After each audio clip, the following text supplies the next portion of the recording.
Hello, my astrology family. This is Lada from astrolada.com. Today I'm here with the most amazing teacher who is leading the Astrolada certification course constantly with small group, 4 or 5 people. If you're interested, he is always doing those courses throughout. It's like apprenticeship where you learn almost one-on-one with the teacher. And today, Victor will tell us about the 38 combinations between Ascendant and Midheaven, and also about some talent aspects in the horoscopes. And this will be part of a webinar that he's teaching on the 15th. It's on the 15th, yes. But even if you can't catch it live, then you can watch it after that. It's all recorded. You own it for life. And on that webinar, he'll be basically telling you practical advice for what careers to have based on the combinations between your Ascendant and Midheaven. And the 99% he covers the 38 combinations. Can you tell us a bit about that, Victor?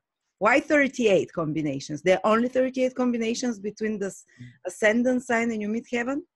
So we can have a little bit more, actually. We can have plus minus, we can have at least +5, but those are very rare. So what I'm going to be covering is approximately the 99% of the population which relates to them. The reason being is because if you look at the world map and then you have a look at where Australia is or the South Africa type of energies. So that's going to be the 40-degree from the equator up to the 60 of the equator. So which is going to be the Scandinavia and Russia type of energy. So within that range, we're going to be having 38 possible rising sign and midheaven combination. Now, of course, if you were born with out of that range, then you can have a couple of extra, like if you were born in the Antarctics and so forth, but that happens very, very rarely. Can you tell us Ascendant and Midheaven? Can you tell people a little bit more? You have a fantastic theory about the Ascendant and Midheaven, what they are. Yeah, I mean, how we should be looking at the 4 angles, that those are going to be like a point of a compass in your chart. That's one of the reasons why I call them as the backbone of the chart. So the 4 angles we've got is like anchors, pillars, and a compass point. The 2 most important Asian people believed was the Ascendant and the Midheaven. The Ascendant, which is basically talking about the sunrise, is a very functional point, and that's going to be something to do with your free will. The free will, because you have got the choice to say no or yes to any type of situation. The first house or the rising sign is always going to be talking about your own approach to life. It's like your likings and dislikings. You know, for instance, I give you an example. Your midheaven is going to be in the sign of Pisces, which is going to be about healing and which is going to be about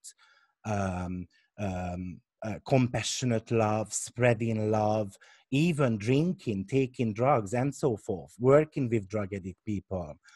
But you have got an Aries rising sign who actually, for instance, talk about, you know, go-getting, action, competition. The Aries rising sign won't agree with the qualities of the midheaven. So therefore, it is important when you want to choose your vocation to bring these 2 together. Because if the rising sign wants something completely different than your midheaven, then you're going to have a life where, you know, you might be doing a job for 20 years, you might be earning quite good money, but what happens is you're just going to hate your life. So the midheaven is basically the best possible version of yourself. I would say that's like the God's plan for you. That's what I love. What you say, Midheaven is God's plan. Like God knows better than we do. The Ascendant is us. Well, I want to be that. I want to be an actress. But God's plan is like, oh, you'll be a psychologist. You know. Exactly. And you know, God's plan, yes, of course, it's something which might not be that easy to achieve. And that's the reason why sometimes the ascendant is going to be winning, or even your second house, because you need easy money. But those people are never happy. At one point of your life, you're always going to start pulling towards your midheaven. And 95% of my clients are all about profession. What do I need to do to make myself happy? Because I hate my job. And when I ask them, what's your job? They either work with their second house energy or first house energy. And of course, they feel completely unsatisfied.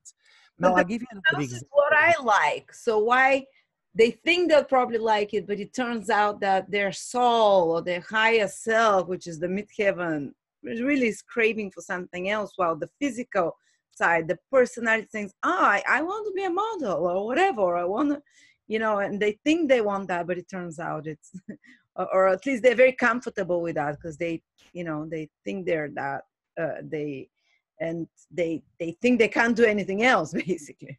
Exactly. There are a couple of easy situations, and I'm one of them. I've got Sagittarius Midheaven, and I've got Pisces rising sign. Now, both of them are ruled by Jupiter. So the task, what you are meant to be doing in this life is a little bit easier for me to figure out, because that's about teaching. But, still there is slight differences between those two, because Sagittarius Midheaven is going to be talking about fire element. And then the Pisces is going to be talking about water. And think what happens if you put water on fire, the energy level is going to drop, right? So you're going to burn out.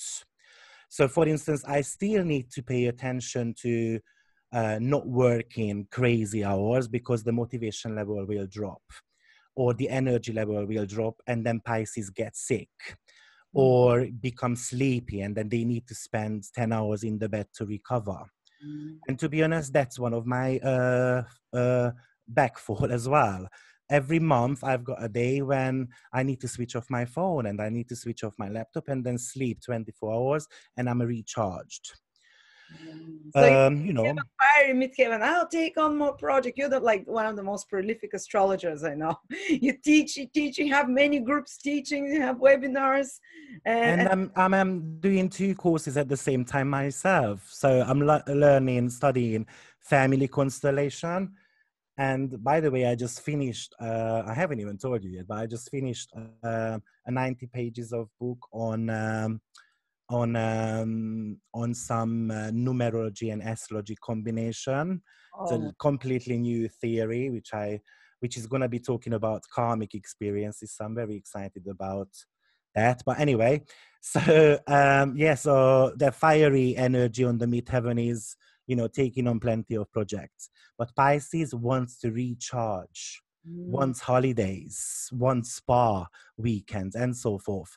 And the whole idea for everyone to honor both. And that's when you're going to find your calling. That's when you're going to feel good about yourself.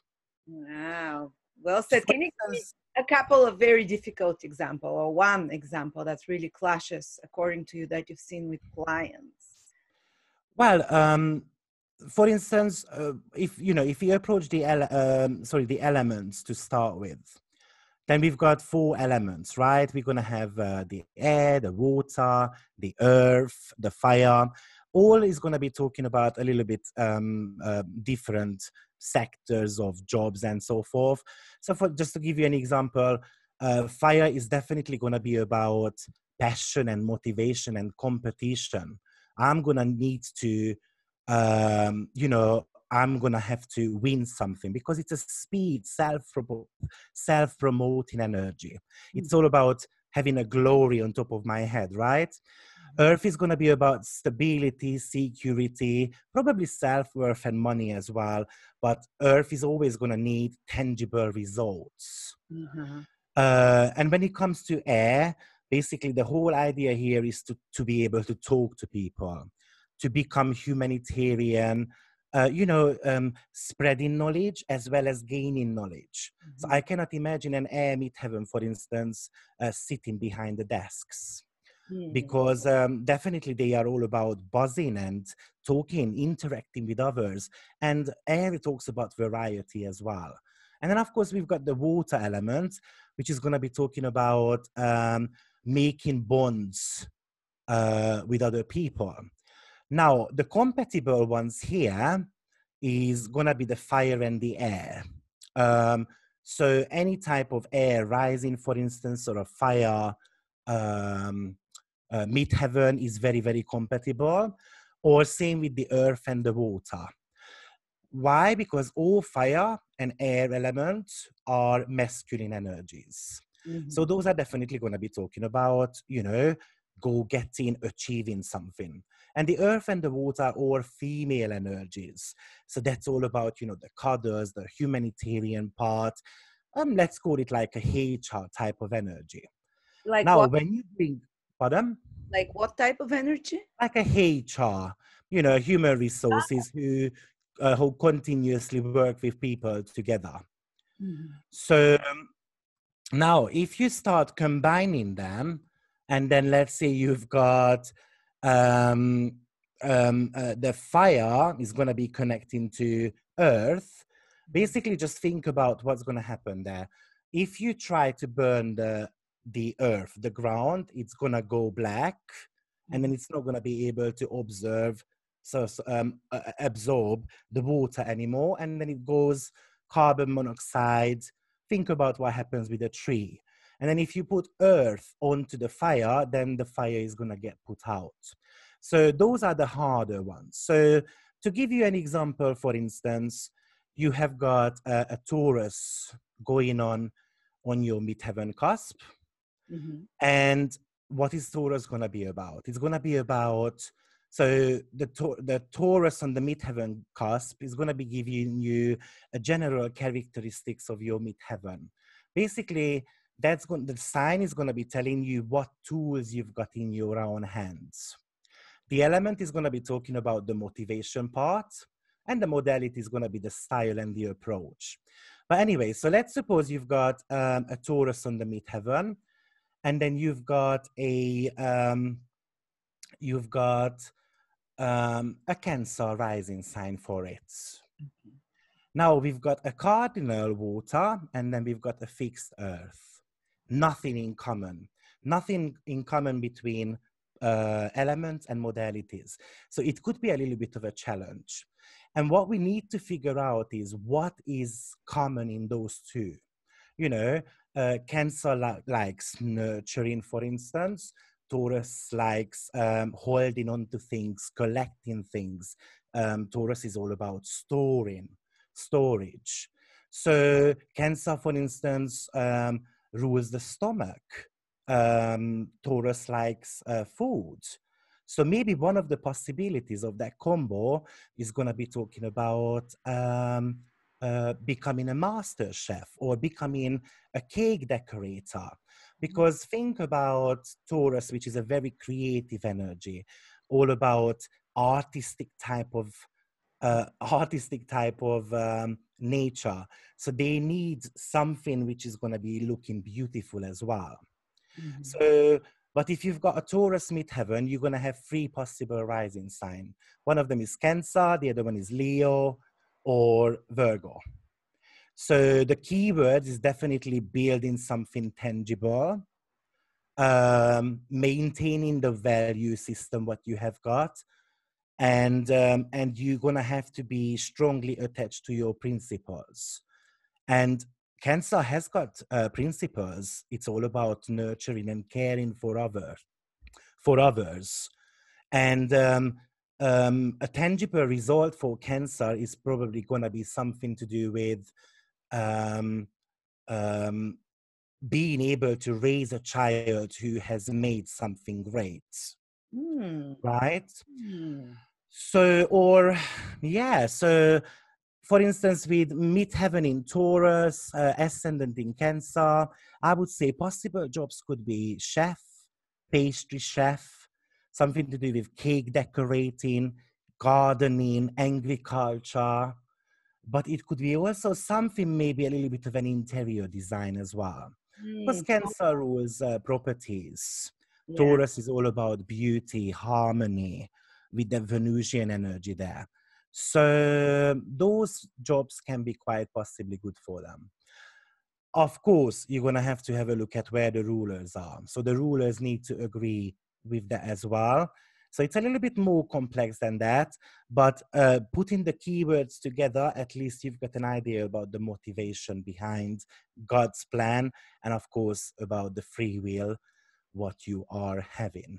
You also gave me as an example when we were talking before my ascendant in Aquarius, midheaven in Scorpio, and you said these are two very different energies.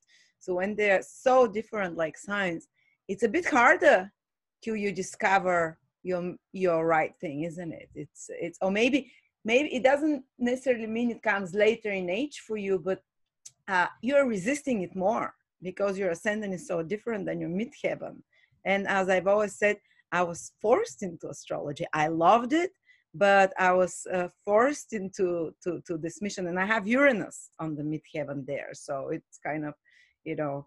But I was because of this square that it's making to the ascendant, I was so afraid, and I was kind of. I think when the signs are very different, you're resisting more, but the universe still takes you there sooner or later. Exactly. You know, in your case, yes, we are talking about Aquarius and Scorpio. You know, Aquarius is very technological driven, very innovative energy. So the whole idea there is to be able to reborn as often as possible. And now that's already you know, a similar page what Scorpio and Aquarius have, because Aquarius needs to go with the technology, otherwise they're gonna kind of be left behind by all the advancements. And Scorpio is, I like renewing things, so there is no problem with that. So it's all about finding a common ground. So, you know, for instance, a good piece of advice I would give you as a client of mine is never stop improving your skills, because once you do, then that's when you might get bored, or Scorpio, I want to hide away, I don't feel good enough anymore, and so forth. And yeah, that could be a negative way of, you know, manifesting those two. But yes, of course, Scorpio likes digging deep, going into the mystical stuff, anything to do with magic and power and invisible things, right? Aquarius does rule, in modern ages, by the way, it does rule astrology. Yeah. If you don't mind, actually, I want to touch base on that, because in ancient astrology, Mercury rules astrology. Yeah. We do need to know that. And one of the reason is because, okay, imagine that you've got the sun in your chart, the Leo energy. The next one is going to be Virgo, so there is no major aspect going on between those two. And then you've got the Cancer energy, and the next one to it is Gemini. There is no major energy. So Mercury is the only planet which is invisible for both of the luminaries. Therefore, Mercury is believed to rule twilight in your chart. Wow. But that's like a twilight. That's like that single second when the sun and the moon meet to exchange energies and, you know, talk about what happened in that moment, you know, in during their responsible part of the day. And Mercury is the only one who witnesses that communication, but only for a second. Now, if you think about which, you know, science, let's call it science, is the only one which is able to do that, is astrology, is the psychic abilities, and so forth. And if you take it a notch further, Mercury actually talks about translations. So you are translating that 1 second symbol you heard between the sun and the moon conversation at the twilight zone. The language of the gods. You're translating. Exactly. So I do believe still, though, that Mercury rules astrology. I accept Uranus, and I accept Aquarius as well, because that being the higher octave of Mercury. But for some, this explanation is just so close to my heart. So I And like, you're a more traditional astrologer. yeah, And that's right. Yeah. you're fantastic at that. But you incorporate also modern methods. You test them and you see which work best. And We have to advance with times. So, you know, so we're gonna touch base on all these 38 combinations. And then there's an extra bonus for the participants. I'm also going to be talking about some of the aspect configurations, which gives you talent. And I think some of them are pretty much misunderstood, such as trine and sextile. And I know because we had a little chat about those two the other I day, would didn't learn we? from you so much. And I did say that because I said sextile is one of the talents. And obviously you asked me, and what about trine? Why do you think trine is not necessarily a talent? So basically, sextile is a Venusian energy. Mhm. And Venus talks about the choices you make in life. And Venus is also the planet of talent as well. So if I say that sextile is a Venusian energy and describes choices in life, you've got the choice to develop on those talents if you want to. If you don't want to, it's never going to get you anywhere. You know, you can have, for instance, a moon, Pluto, and maybe a Venus sextile going on in your chart, which is very perfect, for instance, for staging or singing or like ballad singers and so forth. It could be very good for it. But if you choose not to develop on that talent, it's never going to happen. Okay. Uh-huh. Trine is going to be an easy flow of energy, but that's a Jupiterian energy. Jupiter is all about abundance and growth. So those are going to be talking in your chart about how you can grow your business. But Jupiter is more like a business sense, more like, more like how I can make more money type of energy. Abundance type of thing. Abundance, exactly. So that's not necessarily a talent. That's already somehow something which you grew up with. Jupiter is meant to be the energy of Zeus, the kings, the royalties. So how you can achieve a higher state of life in yours, of course, working hard. And that's where people go wrong. They believe that plenty of trines means in your chart that you're naturally going to get that gift. And actually you forget to work hard for it. And then the reason why I have to share that with you is because clients of mine, yeah, but I've got this trine, I've got that trine, and then I'm still getting stuck. And my question is, what have you done to achieve those? Well, is it not meant to be coming naturally? No. You know, you can have a Venus Jupiter trine going in your chart between the 7th and the 11th house. You expecting a love, someone to come around to become your, your spouse. But if you're locking yourself up in your room, you never step outside, what do you expect? But if By you the way, yeah, try, it should come easy to you, though. it should, yes, but you need a little bit of an effort Not really. because, in my opinion, Jupiter is a planet which gives you the opportunities, but the decision is yours whether you take it or not. If you don't continuously don't take his opportunities, actually it becomes Saturn-like. And then it's going to start kicking your butt a little bit. Saturn is the opposite. Saturn is the planet of reward. Once you work hard for it, sweating blood and tears and all those type of things, you're gonna get plenty of result out of it. You know, I've seen so many Saturn in the second house becoming millionaires, but they were working for it And very, very hard. Warren Buffett has it in the second house. Yeah. He has I know. too I much. know a spiritual teacher, for instance. He earns like, God, a lot. But he was very poor at the beginning of his life. And he chose not to lick his own wounds.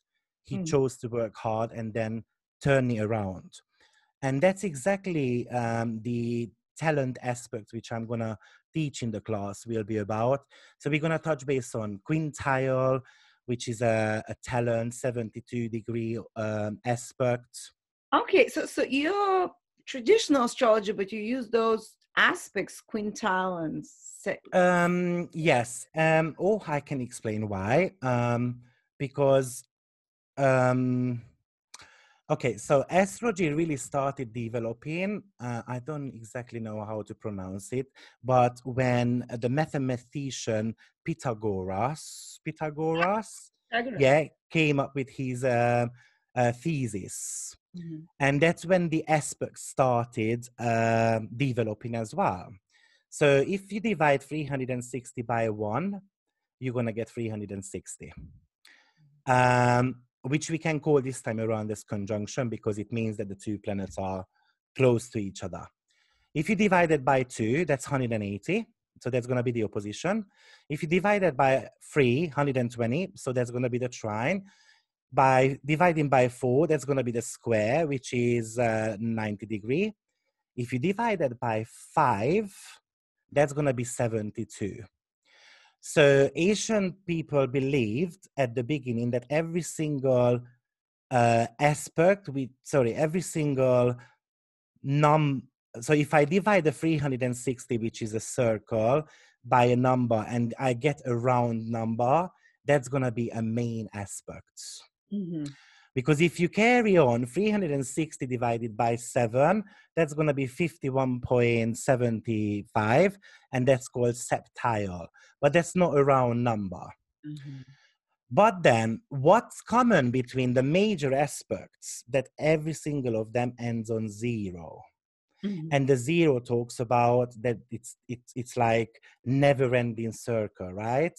So it talks about that it's a universal effect. So all the major aspect in astrology is not just affecting you in your chart, but people around you as well. However, when it comes to such things like quintile, which is a 72 degree, it doesn't end on 0. It does end on 2, which is the number of duality, which is the number of partnership. So it is believed that it only affects you and your partner. Oh. Now, how the talent comes together, obviously, if you are talented in something, it brings you financials, and then it's going to be affecting you and your family, basically. And number 2 is the number of family. Oh, so this quintile, which is 360 divided by 5, is a talent aspect. It's a talent aspect, yes. The more you have, the better. It is, again, a talent which you're going to have to develop on, though. I give you an example. I've got one between Neptune and Venus. So Neptune is a very spiritual energy. Venus is the talent planet itself. So Neptune is very good at sharing love, spreading love. And in my case, it's in the sign of Sagittarius in the 10th house, which is teaching. Mm. So teaching esoteric topics could relate to that. Yeah, so that's one of them I'm also going to teach. And I'm going to talk about Yod and Sesky Square also in the seminar. Now, if someone doesn't know why, because Yod looks like a finger of God. So it's going to be talking again about God's plan with you. And that's a very hard aspect. It's not easy to shift it around because it has got 2 quincunxes going on. Do you want me to say quickly what it means?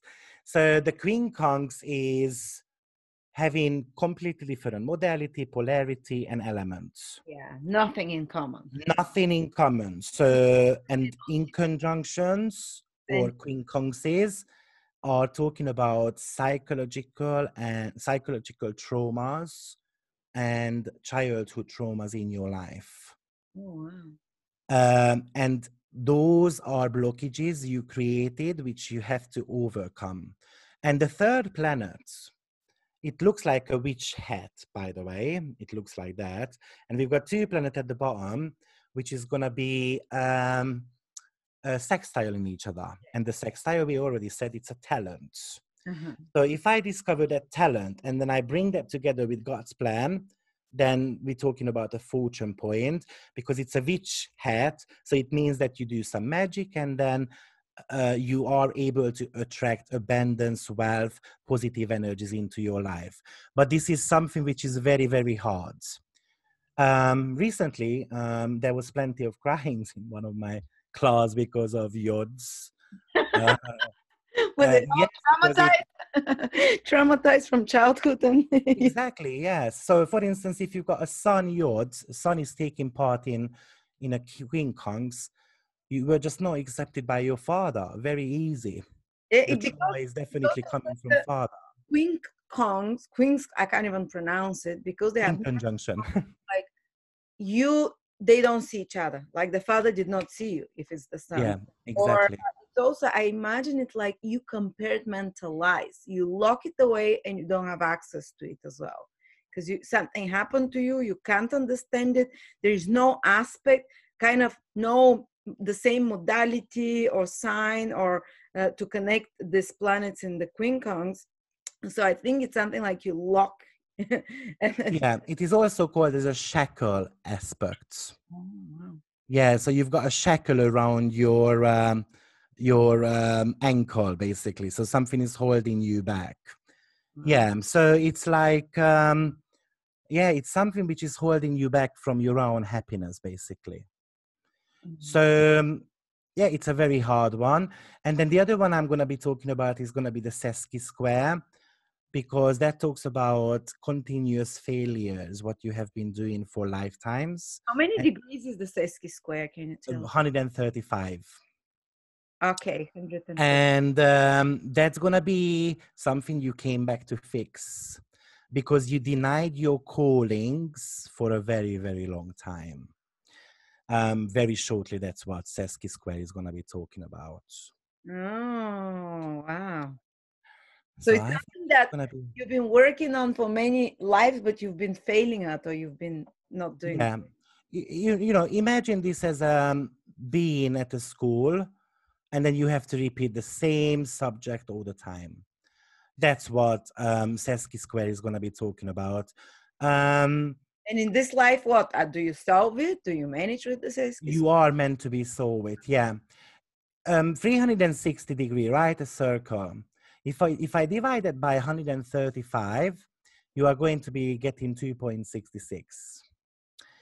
The number 2 is the number of family, is the number of mother, and number 6 is the lover. So in many cases, one of the problems is that I can't decide whether I want to become, let's say, a mom, or I want to become someone like, like a businesswoman, doing something which I love doing in my life. So there is that very strong hesitation going on there. Also, it really talks about development energies, how you develop, how you developed in your life. Something I'm even going to risk it. The Sesky Square is a very Saturn and Uranian energy. So if you think about Saturn is all about tradition, Uranus is innovation. Saturn is all about using what has been tested. Uranus is all about trying something new. So those two energies are completely different energies. And in Sesky Square, the two planets are going to be pulling you in completely different directions. And that's why you can't find your calling. Is that the symbol of the Sesky square? I just want to show it to people. Let me see. Yes, that's right. Yeah. So that's an interesting, because that's a very interesting symbol. Can you see that it's coming out of the square? So it means that it's something which you can lead out, you can solve, basically. So that the symbol suggests that it's something you have to fix and you can fix it, because it's coming out of the Breaking square. down of something. Yeah, it's like it's a square, but something is there. Because I've Yeah, never something worked with is coming out. aspect, so I don't know. And I have it between the moon and Mercury, so I found it very interesting what you were talking there. So Moon and Mercury could pretty much talk about very interesting. I want to become, the problem could be really there. So what I've just described, because the moon is the reflection when you look into the mirror. What do I see there? Do I see there a businesswoman or do I see there a mom? And then bringing those two energies together. And then how the Mercury reacts to it, maybe some of the childhood dreams, what you had before, like, oh, I want to become an astronaut, or I want to become a president. And I definitely want to achieve that. But the question is then, how does the family blocking me in my dreams, or the children, or the moon, and so on. And of course, moon can talk about the mom, communicational issues with women, which I've been carrying for past lives, and so on. Very interesting. I didn't know anything about this aspect. I work with all the traditional ones only. Yeah, some of them are very powerful. It's worth looking at them. So, but all those quincunx, sesqui-square, big quintiles that you talked about, they're ones that there is a way to, they're talent ones. You said they're all talent. So you can, through those things, that when you work through them, you can have some strong talent after that, according to the symbology of the planets involved. Yes, that's right. We're going to be focusing on the main ones mainly, you know, such as a sextile to the midheaven, the trine to the midheaven, and so forth. But these could be indications of